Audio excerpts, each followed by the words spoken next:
प्यारे बच्चों, आज हम जो बात करेंगे आपके सामने वो बात करेंगे क्लास 9 का जो पहला चैप्टर है उसकी जो एक्सरसाइज है 1.6 इसको सॉल्व करेंगे। बट इसको सॉल्व करने से पहले हमें बहुत सी जानकारी का होना बहुत जरूरी है। मैथ्स जो जानकारी इसके अंदर हमें जाननी है वो है घातांक के नियम। ये जानना जरूरी है, घातांक के नियम, इसको जानना बहुत जरूरी है। अगर हमें ये पता चल गया तो हम अपने जो क्वेश्चन हैं उनको इजीली सॉल्व कर सकते हैं। घातांक के नियम का अर्थ यहां पर है, माना कोई वास्तविक संख्या a है, सपोज कोई एक वास्तविक संख्या a है और उसकी जो घात है वो है p। एक परिमेय संख्या, कोई भी एक वास्तविक संख्या a, जो वास्तविक संख्या का अर्थ यहाँ पर ये है कि ये जो a है ये बड़ा होना चाहिए 0, यानी a ग्रेटर देन 0, 0 ना हो, नहीं तो फिर ये नियम इस पर लागू नहीं होगा। अच्छा, यहाँ पर देखिए a कोई एक वास्तविक संख्या है, p कोई परिमेय संख्या है, यानी कोई संख्या है। अगर ये इसका क्या कहलाता है, आधार कहलाता है, देखिए जरा, और जो ऊपर p है ये इसका घातांक कहलाता है।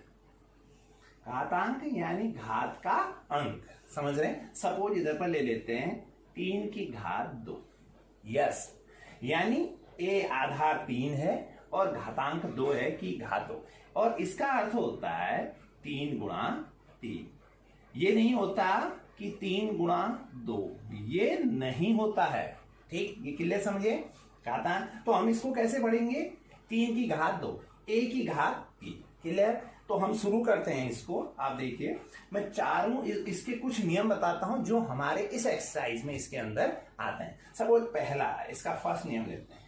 अगर किसी आधार दो संख्याएं जिनका आधार समान हो लेकिन उनके घातांक अलग अलग हो, जैसे एक संख्या a उसका घातांक p गुणा दूसरी संख्या आधार समान लेकिन उसका घातांक q, तो हमेशा आधार वही रहता है और घातांक आपस में क्या हो जाते हैं, जुड़ जाते हैं, क्लियर। नंबर 2, यही चीज अगर किसमें होती है, गुणा में होती है, तो भाग, ये गुणा है, यही चीज भाग में होती है, a की घात p भागा a की घात q, जरा देखिए, तो ये क्या हो जाता है, आधार समान है, दोनों का आधार वही रहता है और अंश ऊपर वाले का जो घात होता है p, उसमें से नीचे वाले का घात क्या हो जाता है, घट जाता है, आधार वही रहता है। कैसे घटता है, ये भाग है, ऊपर जाके गुणा हो जाता है और p ऋण हो जाता है और घातें आपस में जुड़ जाते हैं। सेम इसी नियम को फॉलो करके हम इसे फाइंड आउट कर सकते हैं। और जो इसका तीसरा रूल है, थर्ड रूल है,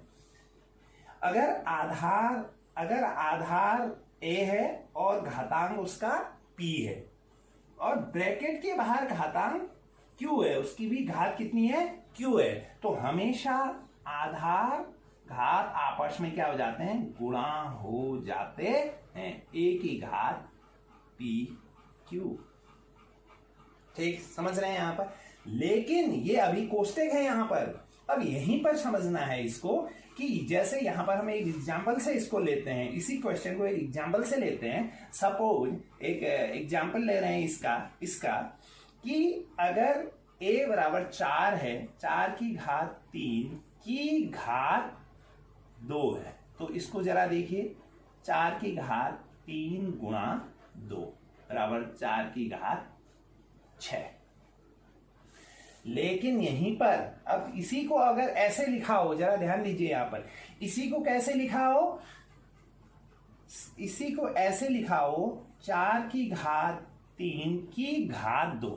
अब ब्रैकेट नहीं है यहां पर, जब यहां पर ब्रैकेट नहीं है तो ये क्या हो जाएगा, 4 की घात 3 गुणा 3 का वर्ग हो जाएगा, यानी 3 गुणा 3, यानी कितना हो जाएगा, 3 गुणा 3 यानी 4 की घात 9।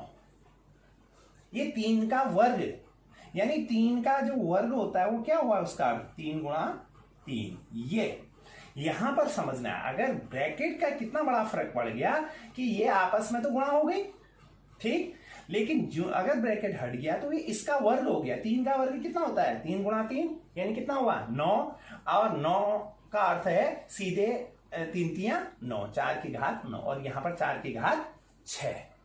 समझ रहे हैं? इसका ये वर्ग हो गया। वर्ग का अर्थ है 3 गुणा 3, 3 दो बार यहां पर गुणा हो गया। तो ये हमारा 3 ये रूल है। उसके बाद नेक्स्ट, यस, अब अगर आधार ए आधार घातांक पी गुणा आधार अलग अलग हो बट उसकी जो घातांक है वो समान हो। आधार अलग अलग है और घातांक समान है तो आधार आपस में क्या हो जाते हैं, गुणा हो जाते हैं और घात वही रहती है।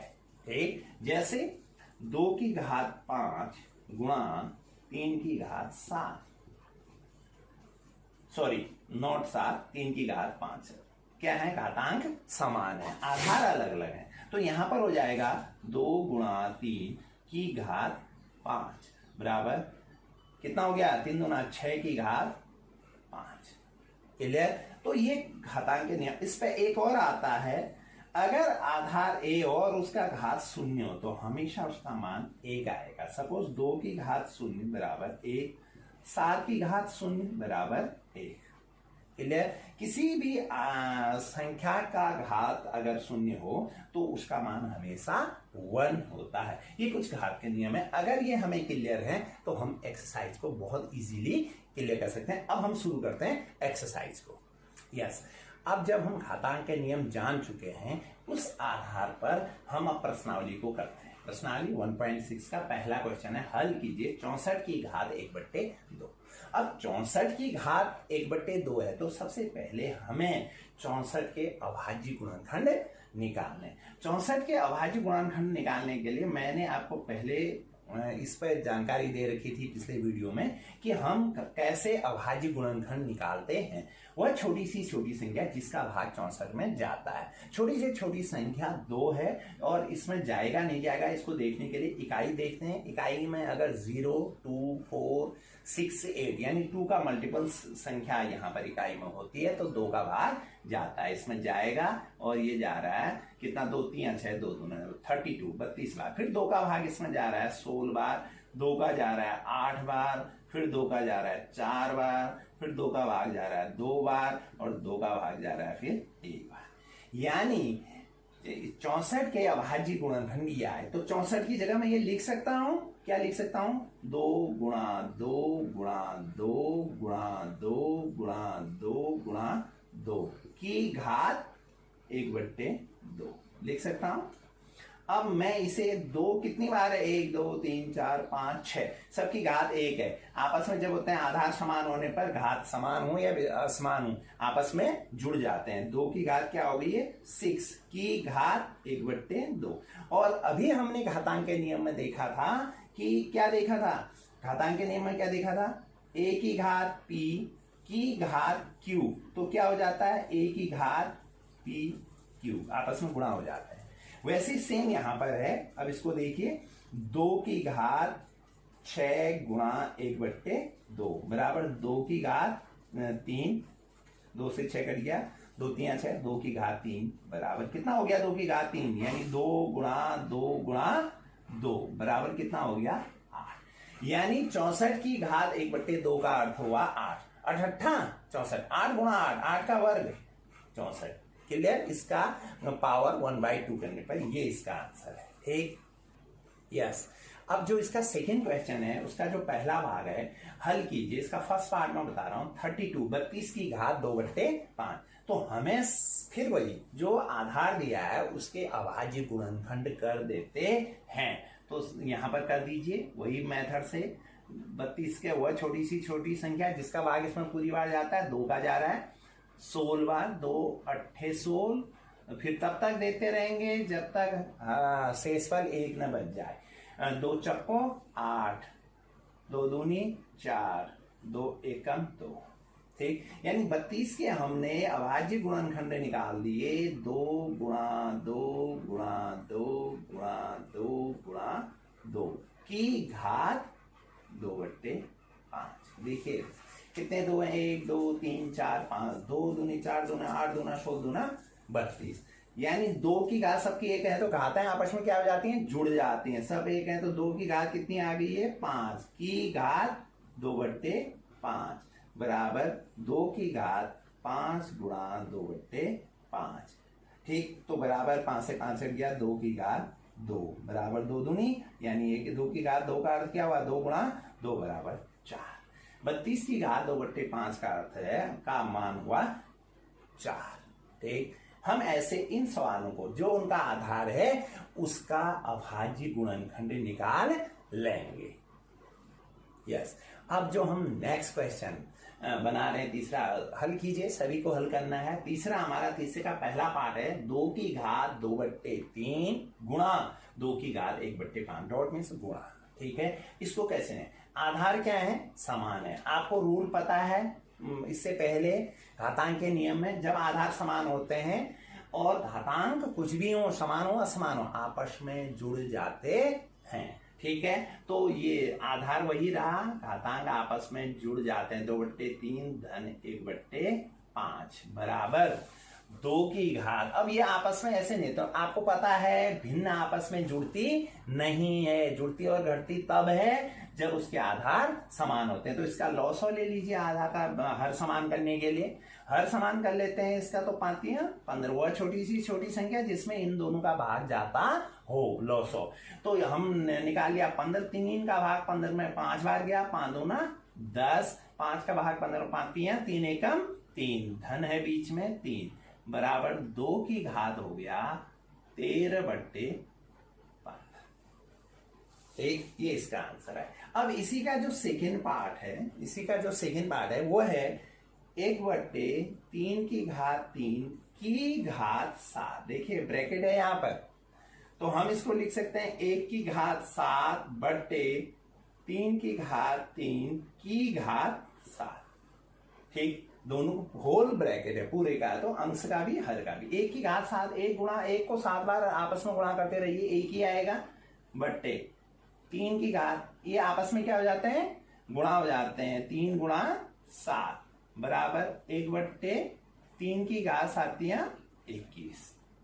ठीक, हम इसको यहीं पर भी लिख सकते हैं, और या इसको हम ऐसा भी लिख सकते हैं 3 की घात ऋण 21, ऐसा भी हम इसे लिख सकते हैं। और ये इसके ऊपर जब हम जाएंगे तो चेंज होगा, तो इसके घात क्या हो जाएंगे आपस में, धन है तो ऋण, ऋण है तो धन हो जाएगा। ठीक है, इसका तीसरा भाग है, वो क्वेश्चन है 11 की घात 1/2 बट्टे 11 की घात 1/4। आधार दोनों में समान है और घातांक के नियम में ये चीजें आई हुई हैं, आपको पता है। अब क्या करते हैं, जब आधार समान होते हैं तो क्या करते हैं, अंश में जो है 11 की घात 1/2 और ऊपर चले जाता है ये, और भाग की जगह क्या हो जाता है, गुणा हो जाता है, और घात क्या हो जाता है, घातांक क्या हो जाता है, धन है तो ऋण, ऋण है तो धन, धन है तो यहाँ आके क्या हो गया, ऋण 1/4। अब इसको सॉल्व कीजिए, 11 आधार समान होते हैं तो घात आपस में क्या हो जाती है, जुड़ जाती है, 1/2 धन ऋण 1/4 बराबर 11 की घात 1/2 ऋण 1/4। और दोनों भिन्नों का हर अलग अलग है, तो पहले क्या कर लेंगे, हर समान कर लेंगे, लॉसो ले लेंगे। तो 11 की घात 4, 2 का घात 4 में दिया 2, 2 एकम 2, 4 एकम 4, तो 11 की घात 1/4। हमने क्या किया इस प्रश्नावली में, हमने अन्य प्रश्न भी ऐसे ही सेम वही क्वेश्चन है, इसको बनाएंगे, बट हमने किया क्या, हमने घातांक के नियम को पहले सीखा। जब तक हम घातांक के नियम को नहीं सीखेंगे तो हम इस सवालों को हल नहीं कर सकते हैं। तो अतः आपको पहले सीखना है घातांक के नियम जो पहले बताए हैं, उसके बाद आपने इन प्रश्नों को इस आधार पर उसी रूल को फॉलो करते हुए इन प्रश्नों को आगे को बनाना है।